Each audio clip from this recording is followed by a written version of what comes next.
안녕하세요. 청행별 오지환의 나쁜 엄마 박혜선입니다.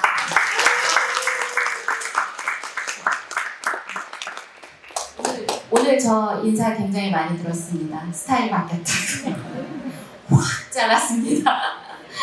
앞에 역동적인 유준혁 군의 스피치를 이어서 하려고 그러니까 많이 떨리는데요. 저도 많이 응원해 주시기 바랍니다.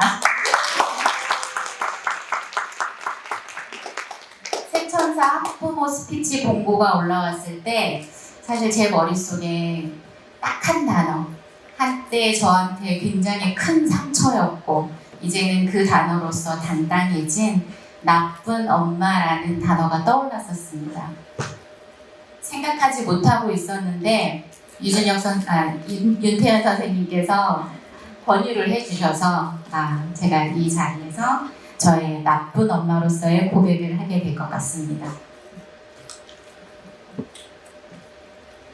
지환이는 부모가 되기에는 아직 미숙한 엄마 아빠의 둘째 아들로 태어났습니다.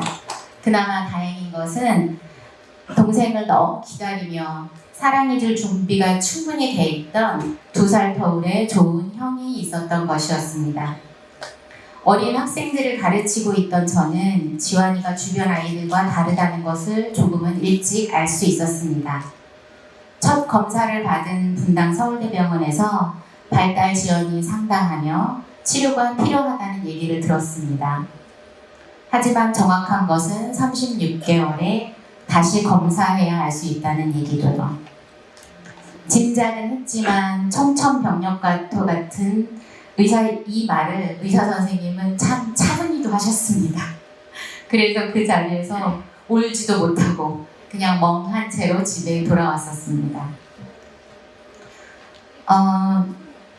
이 검사 이전 이후로 약 2년 동안 지환이는 경기를 2달에 한 번꼴로 했었고 때로는 너무 상태가 심각해서 응급실에 일주일을 입원하기도 산소호흡기를 달고 있을 때도 많았습니다.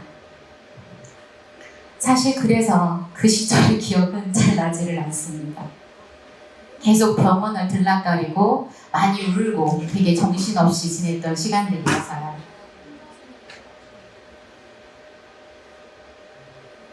지환이의 경기가 조금 사그러졌을 때쯤 발달 지연 치료를 받아야겠다고 생각했던 것 같습니다. 다른 병원에서 검사를 받아보고자 찾아간 세브란스 병원에서 교육에 돈을 많이 들이세요. 그러면 아이가 많이 좋아질 겁니다. 라는 얘기를 들었습니다. 그 말씀을 듣고 하루라도 빨리 지환이 치료를 뭔가를 해줘야 되겠다는 생각을 했습니다. 그렇게 첫 진단 후 3년이 지난 5세에 분당 차병원에서 진료와 치료를 시작하였습니다. 그때의 지환이는 이렇게나 사랑스럽고 웃음이 아름다운 아이였는데 지환이가 하는 말을 알아들을 수 있는 사람은 엄마인 저와 형뿐이었습니다. 엄마와 형이 없는 곳에서의 지환이는 소통이 불가능한 아이였습니다. 그때 저희 부부는 맞벌이를 하며 매우 바쁘게 지내서 그 덕분에 지환이의 치료는 저희가 시키고 싶은 만큼 충분히 할 수 있었습니다. 하지만 바쁜 엄마 아빠는 항상 너무 피곤해서 아이의 눈을 바라보며 마음을 읽어줄 여유가 없었습니다. 바쁘게 한 주를 살고 주말에는 할머니 댁에서 쉬는 날들을 보내면서 자연스럽게 할머니, 할아버지와 함께하는 시간이 많아졌고 쉬기에 급급했던 부모 대신 할머니, 할아버지가 아이의 마음을 읽어주며 때로는 인정을 해주며 위로를 해주며 아이의 마음을 채워주셨습니다.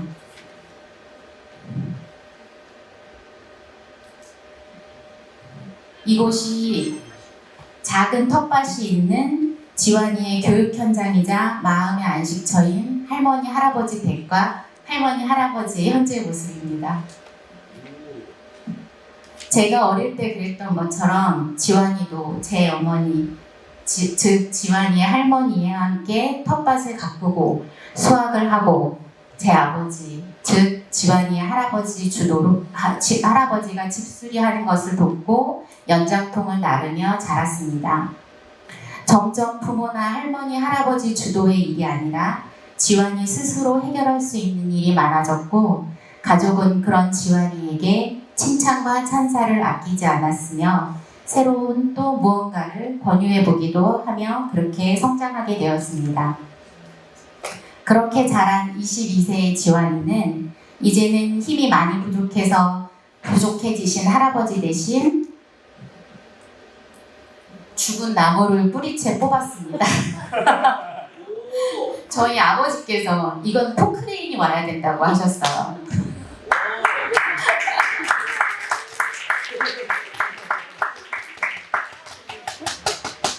포크레인 대신 죽은 나무를 뽑은 이 일로 지환이는 온 가족, 할머니, 할아버지, 이모, 이모부, 사촌 누나, 아빠, 엄마, 형, 동생에게 칭찬과 찬사를 받았습니다.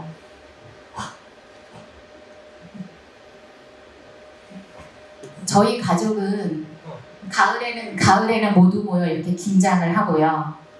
김장하는 다른 연도의 사진입니다. 할아버지 댁이 최근에 공사를 했어요.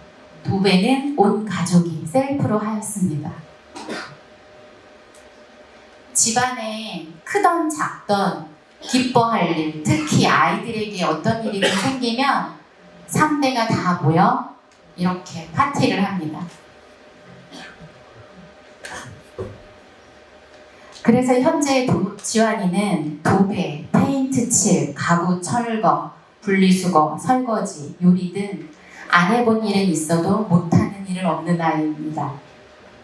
이것은 가족의 큰 자랑거리이며 저희 박신의 3대 대가족 안에서 지환이는 확고한 본인의 자리를 가지고 있습니다.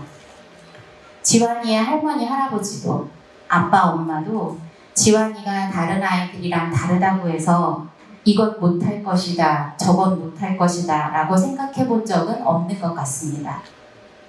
운동이든 가사일이든 지환이는 배우고 싶어 했기에 별로 힘들 것도 없었습니다. 이렇게 가족 안에서 즐겁고 아무 문제 없어 보였지만 학교에서, 치료실에서 저와 지환이는 다른 존재였습니다. 학교에서는 비슷하다고 생각되는 학생끼리 묶어놓고 싶어 했기에 일반 교실에 아이를 억지로 들여놓는 염치 없는 엄마였고, 치료실에서는 의사소통이 되는 아이, 별로 센터에 오지 않아도 되는 아이를 데리고 오는 배부른 엄마였습니다. 이해 안 되는 바는 아니었지만 서글프고 외로웠습니다. 어디로 가야 할지, 어떤 방향을 잡고 나아가야 할지도 모르는 깜깜한 바다 위 홀로 섬이 되었습니다. 배부른 엄마는, 염치 없는 엄마는 물어볼 것도 없었기에 이민이라는 길을 선택했습니다. 캐나다라는 나라는 우리에게 참 따뜻하고 친절한 나라였습니다. 공교육에서 대학, 직장까지 연결되어 있는 훌륭한 시스템이 있었고, 장애에 대한 의식 수준이 매우 높아서 아무 불편 없이 학교 생활을 할 수 있었습니다만, 아이는 그러한 친절과 배려 속에서 오히려 자신을 도움이 필요한 존재, 배려받는 존재로 각인해가고 있었습니다. 영주권을 따기 위해 제가 일을 하는 동안 두 오빠들은 아직 2돌밖에 안 된 막내 동생의 기저귀를 갈고 이유식을 먹이고 놀아주고 재워주는 아빠, 엄마의 역할을 나누어 해야 했습니다. 매번 미안하고 매번 고마웠지만 저는 아이들에게 그러한 시간도 필요하다고 생각했습니다. 그런 저에게 나쁜 엄마라는 한국 엄마들의 뒷담화는 충격이었습니다. 아픈 아이에게 동생을 맡긴다고, 아픈 아이를 다른 자녀보다 더 깊게 품지 않는다고, 아픈 아이를 두고 저렇게 밝게 웃고 떠든다고. 사람들은 이 아이를 아픈 아이라고, 아무것도 할 수 없고 아무것도 책임질 수 없는 아이라고 단정 짓는구나. 나는 그렇게 생각하지 않는데 그래서 나는 나쁜 엄마구나. 그러고는 아예 포기하게 되었던 것 같습니다. 사회와 같이 살아간다는 것에 대해.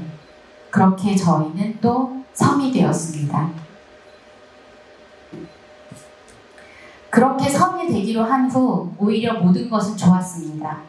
이민 생활은 잘 정착되어 가고 있었고 나쁜 엄마를 많이도 사랑해주는 두 아들의 배려로 친한 친구와 정기적인 티타임도 가질 수 있었으므로 저는 행복하고 즐거운 나쁜 엄마로서의 시간을 지내고 있었습니다.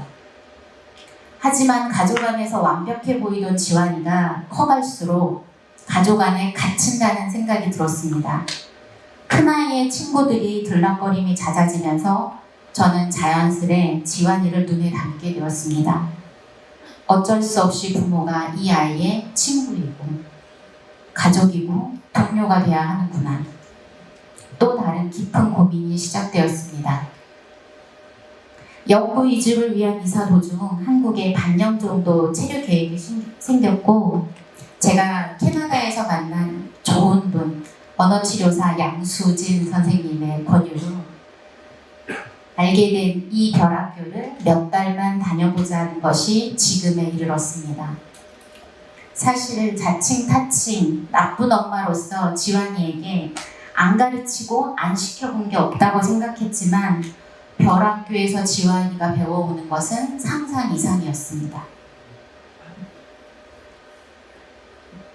학교 등교부터가 평택시 진이면 봉남리에서 2시간에 걸쳐 마을버스, 1호선 전철, 2호선 전철을 타고 와야 했습니다.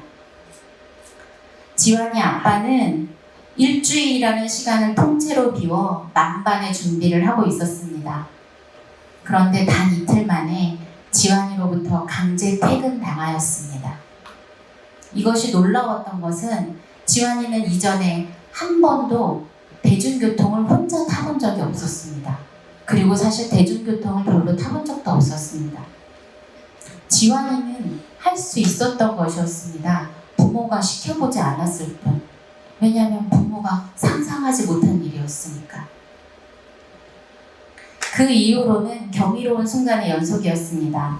학교의 형 누나들이랑 주말에 서울에서 만나는 약속을 잡고 가족 누구도 없이 오롯이 혼자 가는 첫 여행 수련회를 무려 2박 3일이나 가고 친구들이 생겨 저녁에 몇 시간이고 통화를 하고 여자친구를 만나고 랩을 작사에 공연을 하고 바리스타 자격증을 따고 일을 하고 무엇보다 이제는 단지 도움을 받기만 하는 존재가 아니라 도움을 줄 수도 있는 평범한 청년으로서의 날들, 단 한 번 상상조차 해본 적 없던 이 모든 일들이 신기하고 놀랍고 당황스러운데 너무 좋았습니다.